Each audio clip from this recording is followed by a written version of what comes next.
She was called in last Friday by the House Oversight Committee led by James Comer to discuss the Autopen and Biden's decline, but she said between 2009 and 2025, she did not see a change in Biden's competency. Okay, this is what she says. She did not see a change in Biden's competency.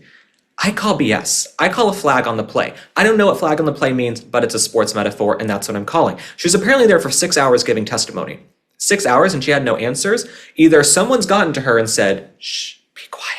If you love your friends and family, don't talk. No, someone's either gone to her or she's still lying and carrying water for Biden. I don't know what it is. Maybe she thinks she can't have a future in, presidential politics if she doesn't just, toe the party line, cover for Biden. I'm not sure, but let me read you a little bit more.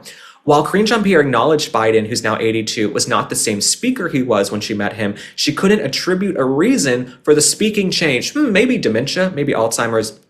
In addition, she also acknowledged that talking points were given to her by various advisors, but those relating to President Biden's health and mental acuity were handled exclusively at the senior level. Senior level to me says Jill Biden. It says Jill Biden, it says her little chief of staff, it says Jeff Zients, it says all of these people. That's what I think was going on. I think you had this sort of unelected bureaucracy, these shadowy figures around Biden who were pulling the puppet strings. The fact that Biden was non-compos mentis and didn't know what day it was actually immaterial to them. It was immaterial to them because they just wanted a vessel. They wanted a vessel, and then they could go in and they could have the Autopen sign things. They could, pass whatever they wanted. They could do what they wanted. They were actually, I think, happy in a way. I think there was some happiness with the fact that Biden wasn't all there, because when someone's not there, what can you do? Take advantage of them. We see it in nursing homes all the time. Actually, you see some folks in nursing homes who are abused. They're not fed. They're pushed around. They have their money stolen, their wallets stolen. People come in and take advantage of old people online. They try to take their money and get them to wire them into accounts and have fake identities. Old people get taken advantage of.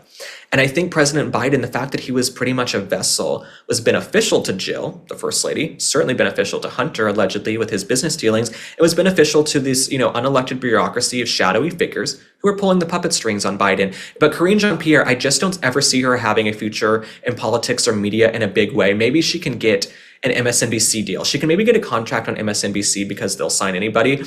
They've got Simone Sanders. They had Joy Reid on there. But no one will take her seriously, because if Karine Jean-Pierre wanted to be a truth teller, she wanted to be a journalist, she wanted to be someone who had a future maybe on The View. I think she probably would love to be on The View. Let's say The View, for example. If you want to be on that show, you're going to have to up the ante a little bit and speak the truth. If Karine Jean-Pierre came into that testimony and said, you know what, Biden was in bad shape, I regret not speaking up sooner, people would actually have a modicum of respect for her.